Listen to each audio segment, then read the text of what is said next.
Okay, great to see everybody.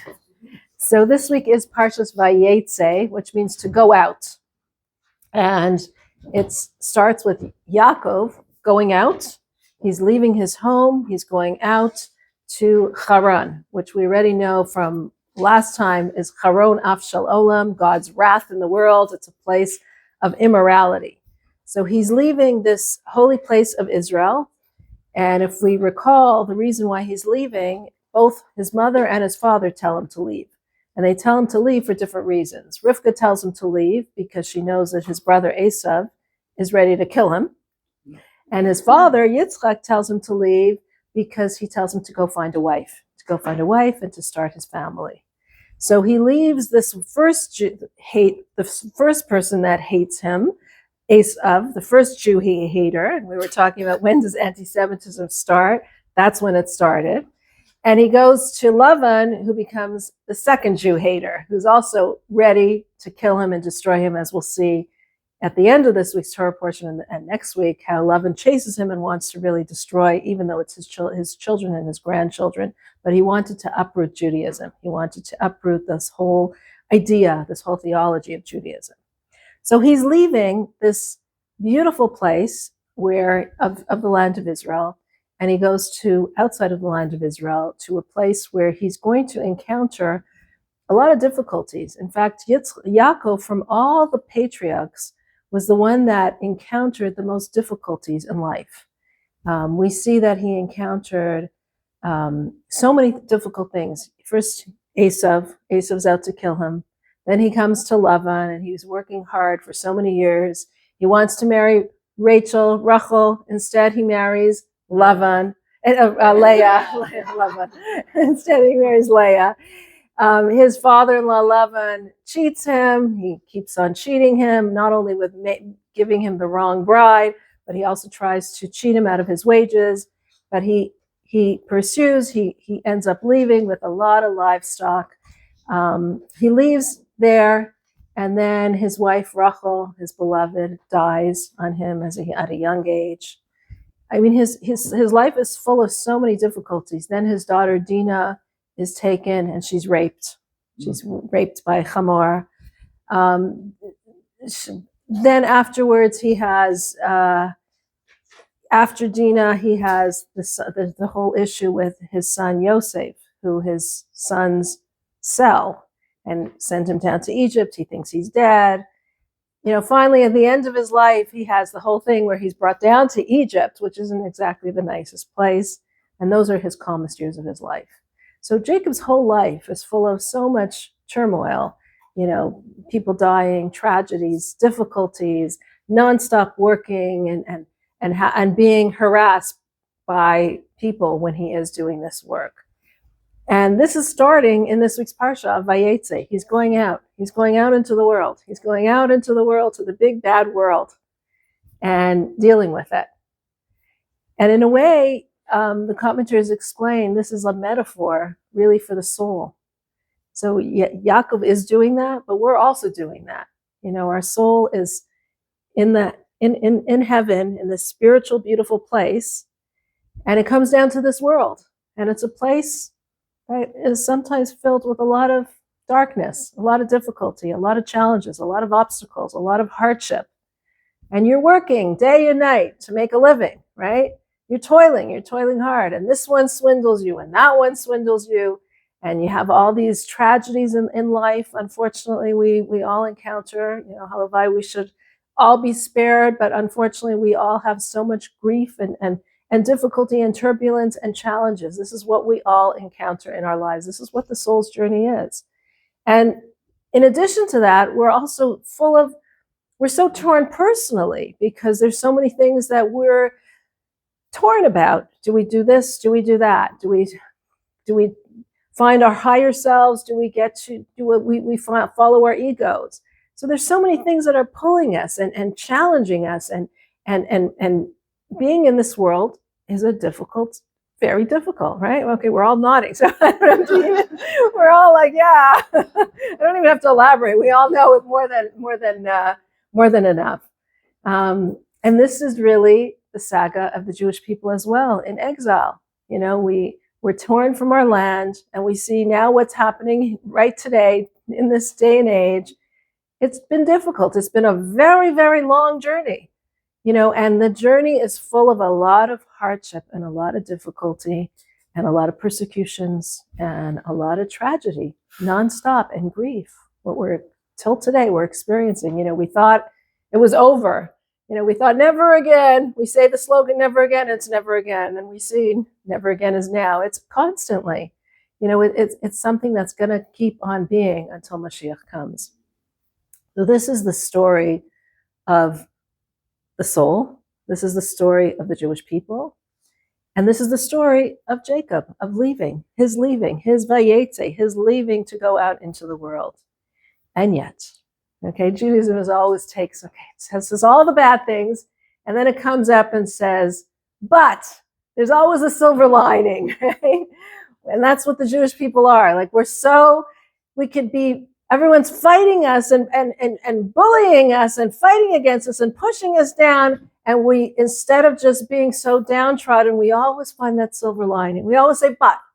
So even with all these things that are happening in Yaakov's life, with this whole Vayeitze, this whole going out into this world, this big bad world, yet we see it's specifically in Haran, where he was, that he had 11 out of the 12 tribes, that he left with a tremendous amount of livestock, material wealth, spiritual wealth.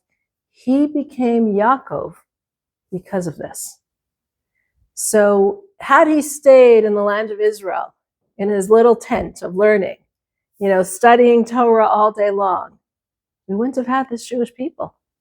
It's only because he went out to this difficult place, and it was there in the Charon Avshalom, the wrath of God in this world, a place of terrible, that he became the person that he became. And this is a lesson for all of us. It's specifically in this world. God could have left us in the spiritual world. It's like it's like when the fetus is in the mother's womb. It's so warm. It's so beautiful there. It has all its needs being taken care of. It's just great there, right? But it has to come out. It has to be born, right? Thank God for us, right? But the baby cries when it comes out. Why does it cry? Because it intuitively understands that it's coming into this cold, difficult world where it's not going to be so protected, where it's not going to be so loved, where it's not going to be so, full of this warmth and this protection. But it's only when it is born into this world that it can become who it's meant to become, that it becomes the person who this child is meant to grow up to be. And that's each and every one of us as well. So our soul started out in the heavenly realms, and it came down to this physical world, and it's difficult here. And us as the Jewish people as well, we started off as a nation, strong and solid at Mount Sinai, and we've encountered so many nations and so much difficulties. And yet we're the only ones that prevailed. None of them are around. Not the Egyptians, not the Babylonians, not the Persians, not the Romans. None of these empires are around, but we're still here studying the same ancient Torah that was given thousands of years ago here in New City, New York, around this dining room table. And tens of thousands of others are doing the same thing today, because this is who we are. And through this all, we have become who we are. We have become the chosen people. We have become God's nation. And through the galut, through the difficulty of the exile, that strength, not only do we show God who we are, but we show ourselves who we are. We learn who we are. And unfortunately, it's sometimes, like we were saying, it's sometimes the most horrific things, the worst anti-Semitism, which you would think anti-Semitism would make people weak and not who they are, but that is what brings out our deepest part of our neshama, the part of our neshama that says, I want to be Jewish. And even those misguided Jews who say they're not for Israel, even those misguided Jews are now saying, but I want to do a mitzvah. For the sake of peace in the world, for the sake of being a Jew, even though something in them is saying, I need to express my Jewishness. So this is what the Vayeitze means for Yaakov, and this is what the Vayeitze means for all of us. And it's specifically here in dealing with the physical world. God didn't want us to just be spiritual beings, angelic beings, but God wanted us to deal with the dirt of this world to make us who we are. And it's specifically in dealing with this that we become who we are and that we learn the action of what we should be doing. That's why everyone is jealous. That is why everyone is jealous, exactly. Because it's this light unto the nations that people see, this moral standing that people see is something to be admired. That 300,000 people got together and there wasn't a single incident, that it was so peaceful.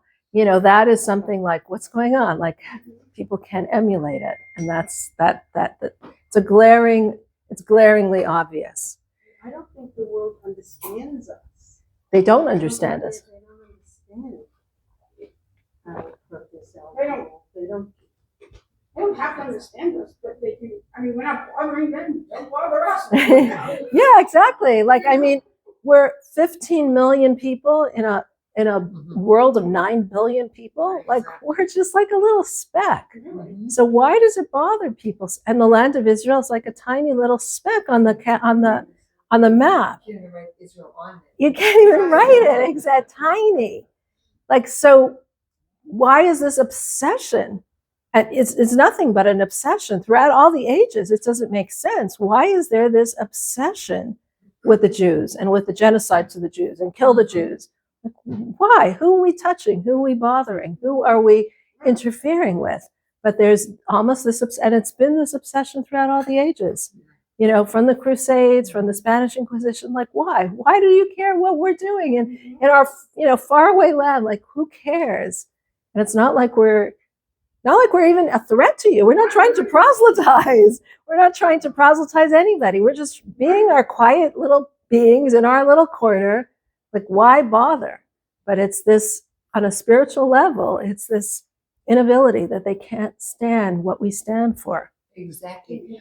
We were talking once to a non-Jewish guy, and he said because it's very hard to be part of Judaism, to go into become Jewish.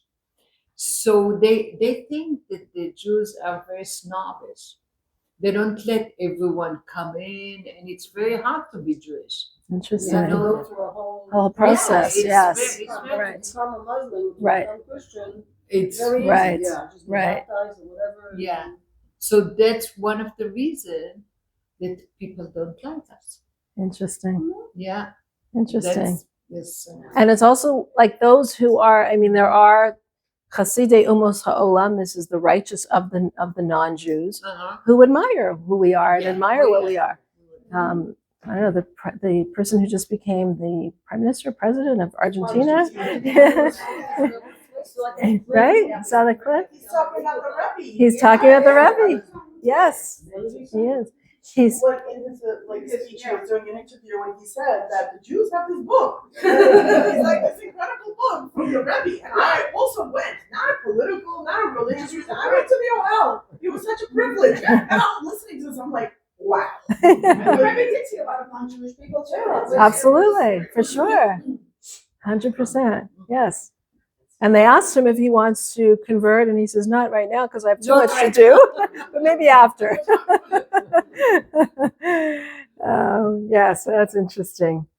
So back to Yaakov and his leaving, right? So he's leaving. Just as a side note, I saw this interesting story also. It happened actually to my husband's cousins who are in the war. They're fighting right now in Israel. He has several cousins that are there. It's like second and third cousins that are there. And they wrote to him they wrote on this family chat, and they wrote that there was a group of soldiers who were able to go for Shabbat. They were able to, they serve for quite a few days, and then they give them off a few days. Mm-hmm. So the days that they were supposed to have off happened to be Friday and Shabbos. And it was a whole group of soldiers, and a lot of them were not religious, and there was a few that were religious. Now, usually what happens when they have time off is the family comes and visits to the base is near where they are, like not the scary, but not in Gaza, but when they have time off, and the family's able to go and visit them, and this is like life for the soldiers because they haven't seen their wives, their kids, their families for like several days, weeks, whatever, and finally they get to see them. This is amazing for them. But the problem was that the religious ones couldn't go on Friday and be back home on Friday. And the question went to a rabbi, can they travel on Friday and go back home on Shabbat? And like already Friday towards Shabbat, it will already be Shabbat by the time they get home because it was a far away army base. And the rabbi was thinking about it, and he's like, it's not really, on Shabbat. We want the merit of the Shabbat. We can't really travel on Shabbat. And they're saying, but on the other hand, it gives the soldiers vigor. So it's almost like it's life-saving. And as he was thinking and they were debating it, there was another rabbi who was from Teaneck, New Jersey. Oh, okay, you saw this too. What's his name? Do you know his name? I don't remember his name. Yes, that's it. Okay, so he was sitting there and he says, well, why can't they stay over? Why can't the family members stay over? So the army says, well, the army couldn't afford to actually give a whole Shabbat and all the provisions and provide them with a place to stay. The army doesn't have the funds for that. So he says, if that's the case, my community will sponsor it. We'll sponsor a Shabbat right there. And there wasn't any place to stay because all the places were closed in the near Gaza. But they found this special place that opened especially for these families and a guest house. 40 families Stayed there for Shabbat. Yes. Where was it? Some kind of a guest house near Ashkelon, I think. It was too far for the families to come to go for Shabbat and the soldiers, so the soldiers met them at that location and they just went out. Yeah. Wow. And that's just gives you the feeling of what the Jewish people are. This is what the Jewish people are. This is what we are, that we are not just, and it's not just a matter of being the spiritual, like debating. You could debate the law back and forth. What did the rabbi do? He rolled up his sleeves and he says, I'm sponsoring it, right? This is what the Jewish people are. And this is why we have situations where we see challenges and we see grief and we see difficulties so that we can roll up our sleeves and say, I'm going to be there. Like some people are just going to volunteer in Israel. That we just heard Sharon and her daughter are going. And I think Sandra. The emergency food one or something? And That's the emergency food one, but you have to donate like about $1,800 or something. No, they put you in. Oh, Yeah. the one that I saw was you have There's to, so many groups going. Right. They're trying to get people together. you have to donate $1,800. If you go for 30 days, you can do $1,000. If you go from like 2 weeks to 30 days, you have to donate $1,800. What's more important now? You have to bring us back idea of sweatshirt. Keep going. Okay, but this is the idea. We roll up our sleeves and we do it because that's how we become who we are supposed to become. And this is really what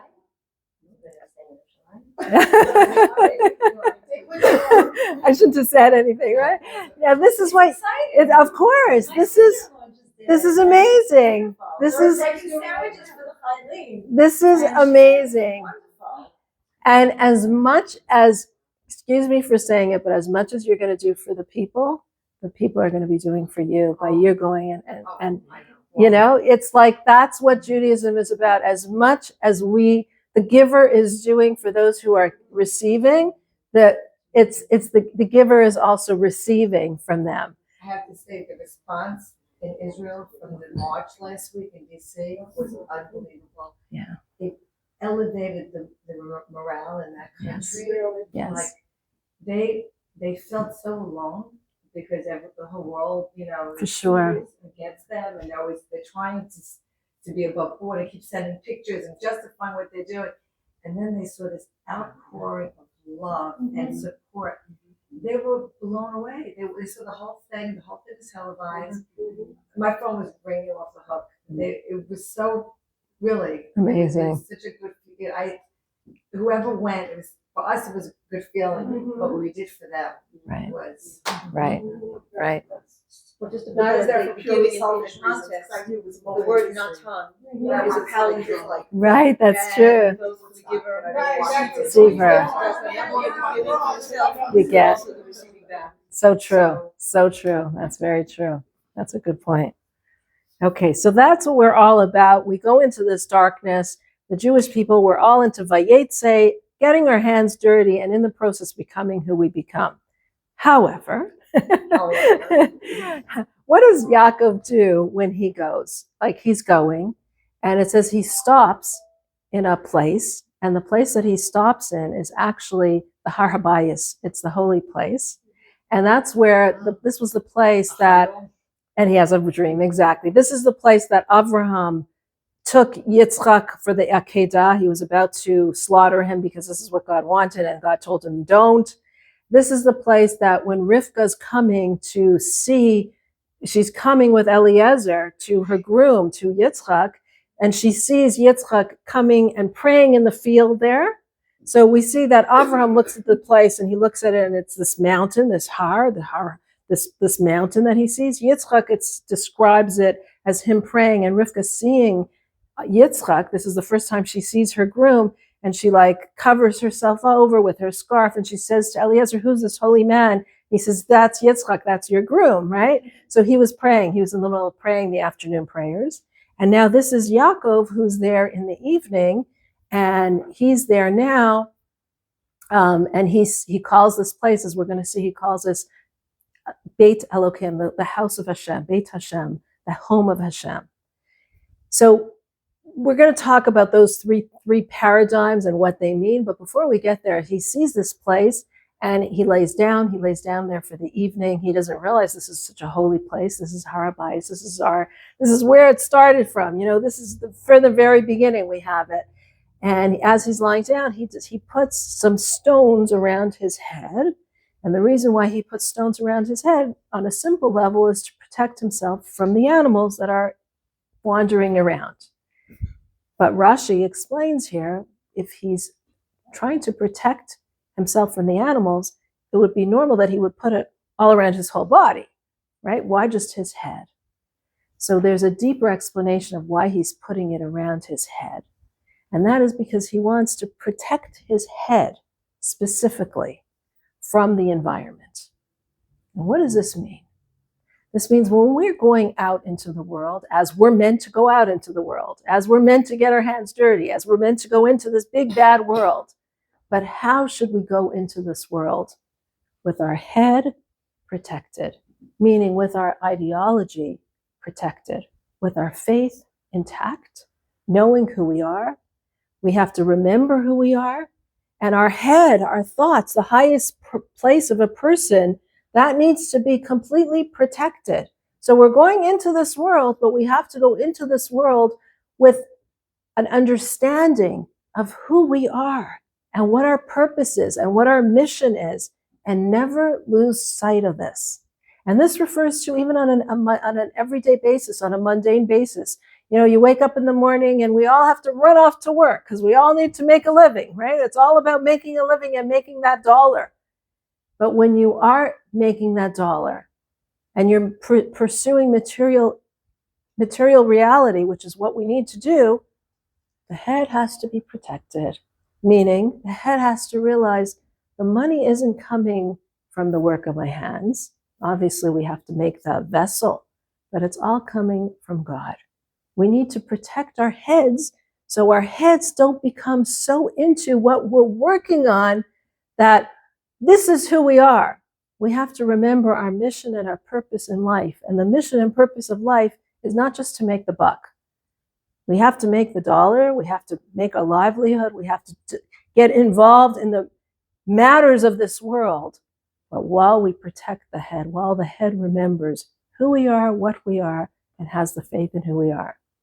There was someone, one of the Rebbeim, who said, I've met people who, how did he say it? I've met people whose feet are in boots, are in galoshes, but I haven't, it's weird, it's strange for me to see somebody whose head is in his galoshes. And what he meant was obviously you're wearing your galoshes, you're wearing your boots, but don't let your head be in your boots. Don't let your head be into, you have to do things with your hands, with your bodies, with your endeavors, but don't be so involved in it. You know, there are times when people are so into things that this is their whole life. So you have to make a living, you have to deal with material reality, but there's got to be a higher plan and a higher goal. When your whole self is in it, when your head is in your galoshes, you know that that's too much. And there was another story of someone who was a bookkeeper, and he was like making all the records, and he was adding them all up. And when it came to the sum, he wrote, "Ein od milvado." There's only God. And someone said to him, "What's going on? Like, why are you such a spiritual person that you're writing your book, doing bookkeeping, and you're thinking about God?"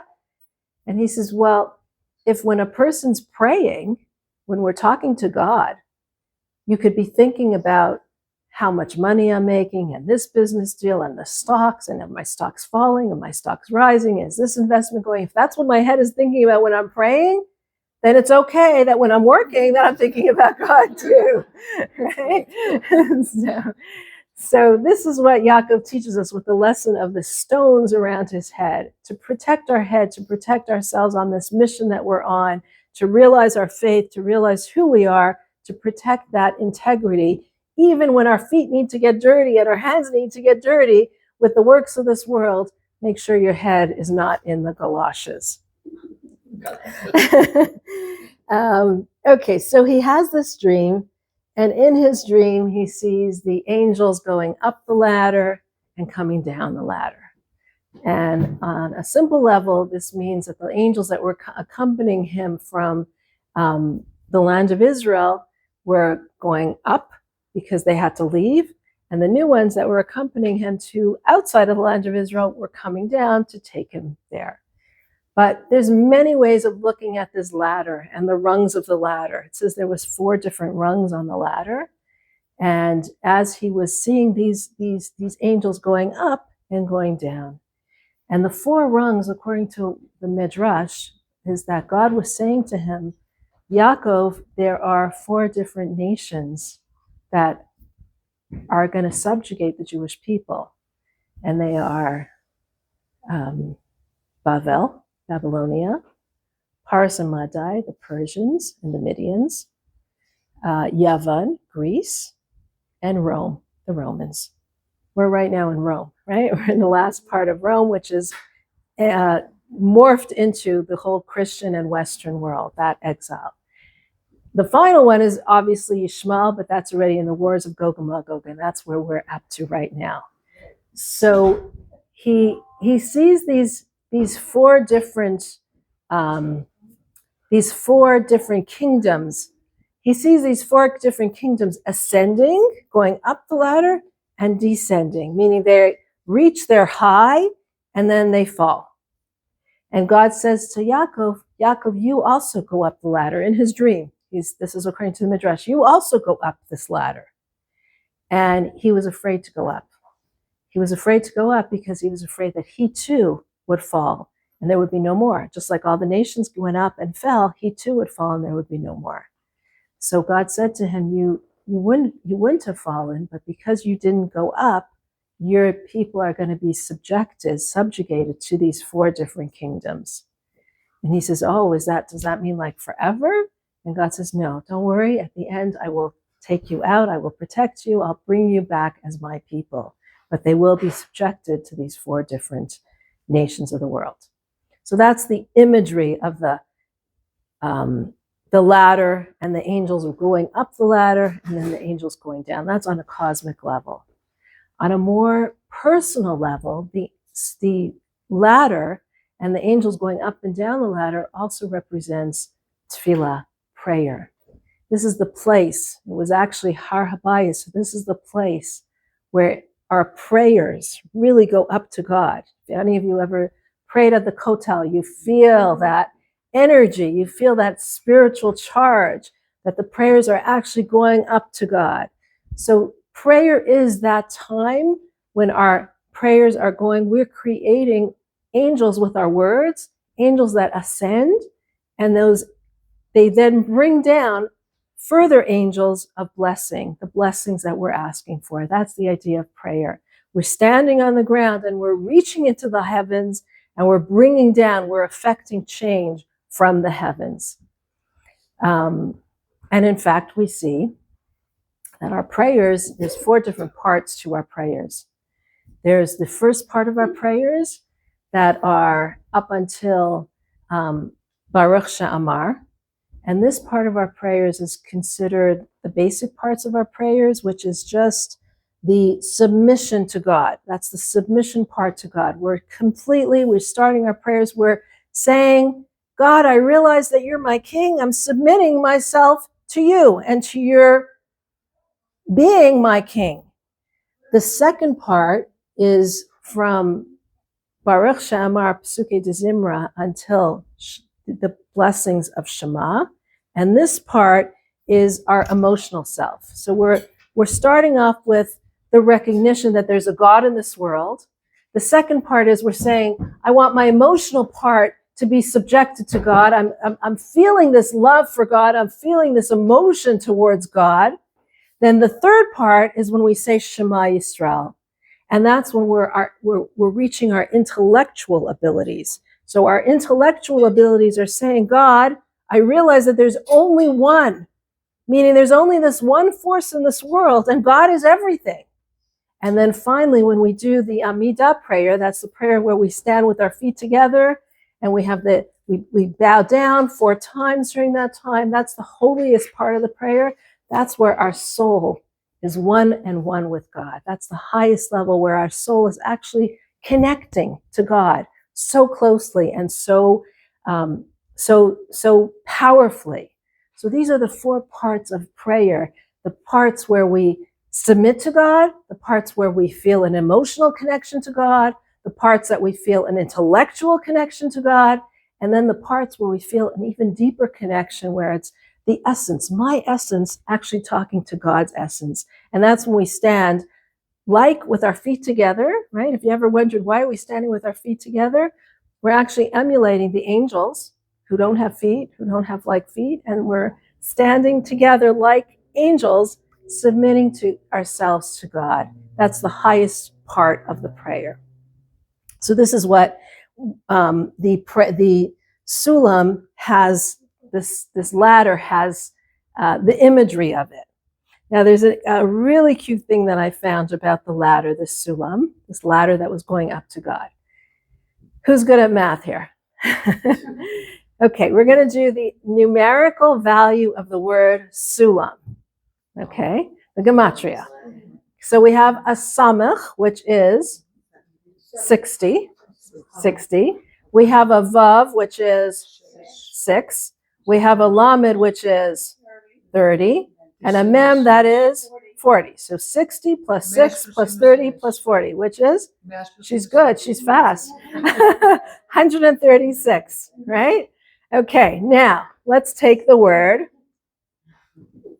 So that sulam is ladder. Let's take the word for money is, what word is, another word for money?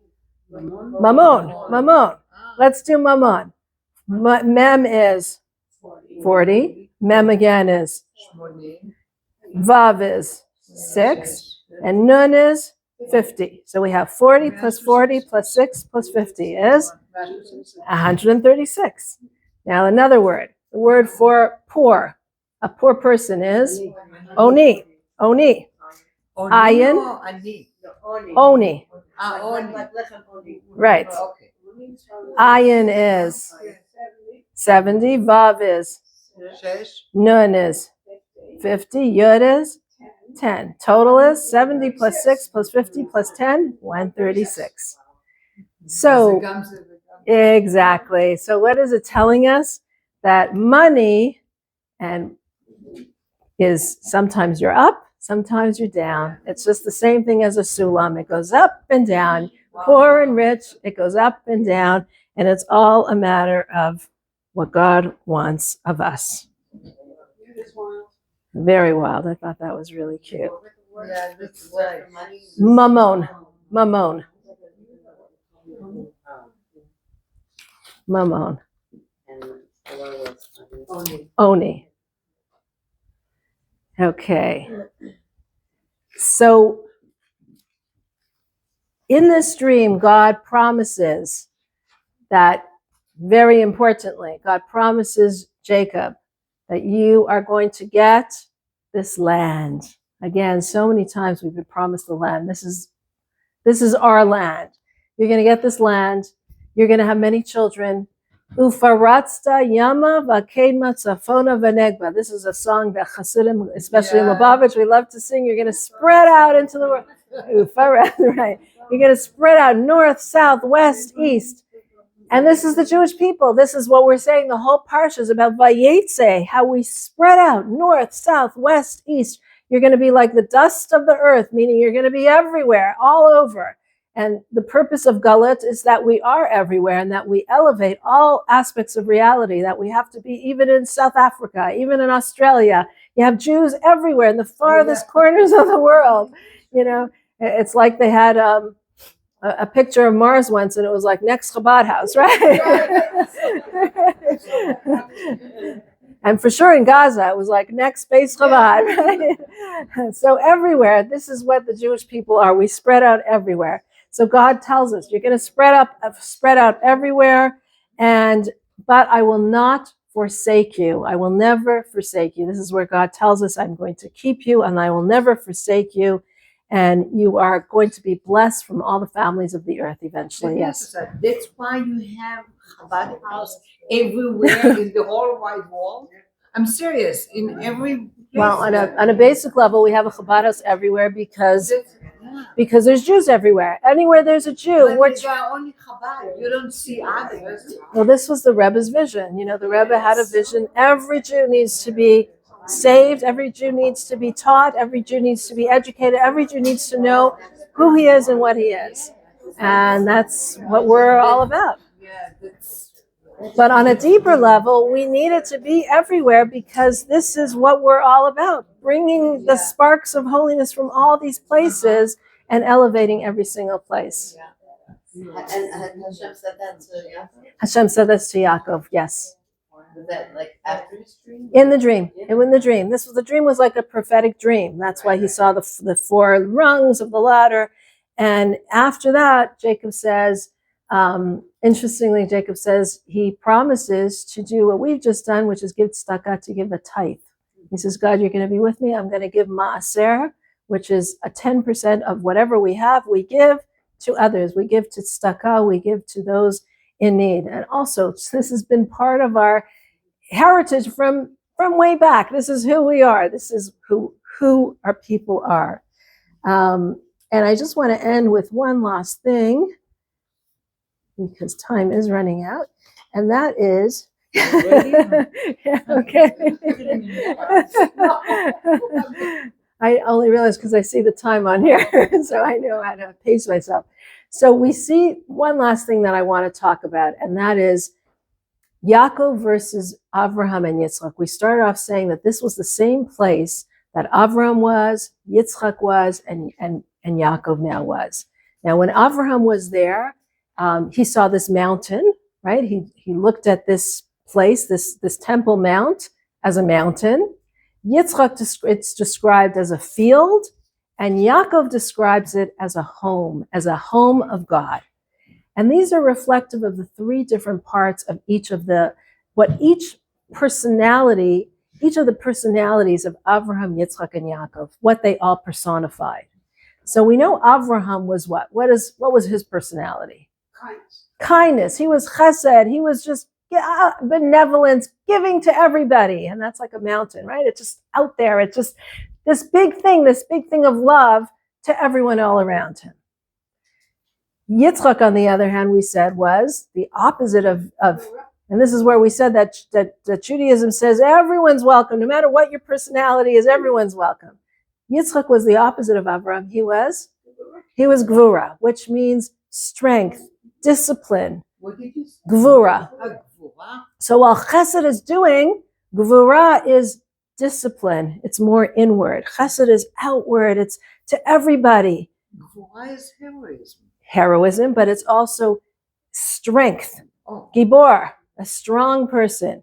And that strength is also discipline. How can you be a strong person? How can you be a Gibor if you have discipline, constantly disciplining, working on yourself? It's working inward. And that's why we said last week that Yitzchak, what was he doing so much of? He was digging wells. Yes. He was digging within himself, deeper, deeper, deeper. So Avram was this mountain. He was outstretched to the world. Yitzchak was Gevura. He was digging, digging, digging deeper within himself. And Yaakov personifies harmony, Tiferes. Yaakov is Tiferes, which is beauty and harmony. It's a synthesis. What is Tiferes? What is beauty? Beauty is something that takes a little of this and a little of this and mixes it all together in a beautiful, harmonious outcome. And it says, Yaakov, this Tiferes also resembles truth because it's everlasting. It takes a little from here, a little from there, and it beautifully meshes it into this truth that's always, that stays forever. So we know that when it comes to the prayers, it says Avraham he instituted praying at what time of day? The morning, shacharit, like we pray in the morning. We say the whole shacharit prayers in the morning. And that resembles chesed. What is chesed? It's like in the morning, the sun rays break out, right? It's this benevolence of the sun coming out in the morning. That's chesed. That's this kindness breaking through.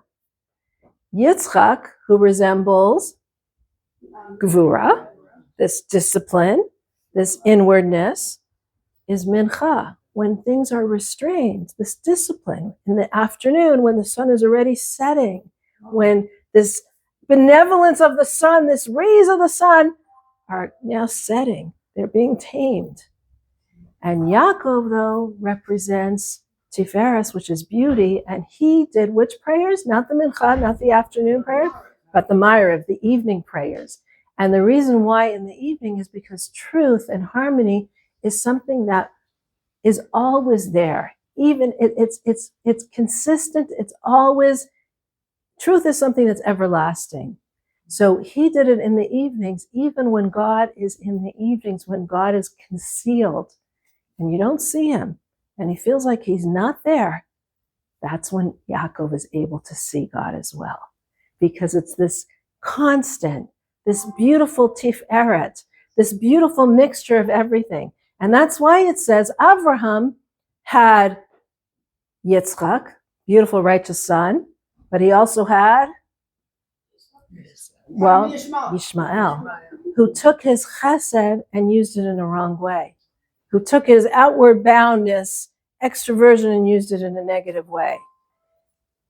Yitzchak had Yaakov, but also Esav.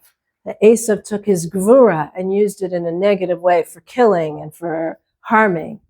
But Yaakov had all the 12 tribes, and each of them is very different. Each of the 12 tribes, we all have different characteristics, but we're all using our characteristics and our uniqueness to serve God in the right way. And that's why, because of this harmony of Yaakov, he was able to use it in the way of using it for God. And that's why when Avram saw this place, he looked at the place and he says, this is a mountain, because he represents chesed, this outpouring of love. Yitzchak saw it as a field, more restrained, not this big giant mountain, it's more like a valley. But Yaakov says, this is a base Hashem. This is a home for God. He sees the place as a home. What is a home? A home is a place where you make yourself so comfortable, where you're able to expose who you are. You go home and you take off your shoes, you take off your work things, you get comfortable, you get relaxed. You're able to show who you are. And this is how Yaakov is supposed to be, how we emulate Yaakov, by bringing God into all areas of our lives, into all the areas of our home. And we create a home in which we feel God's presence, because we're making our world really into this home for God. We're making our world, we're turning our world, this world that's a world of darkness, as we spoke about, and challenges and difficulties, this Vayeitze, But we're turning this Vayeitze, this nighttime prayer, this mire of prayer, we're turning this nighttime into a place of meaning, of purpose, and a place where we can make God at home. Even if it's nighttime, we're able to see beyond the concealment to the goodness of the light. So may we have a week where we can actually see God's presence in the darkness. May we have a week of tremendous miracles where the hostages are returned and where our soldiers are all safe. Amen.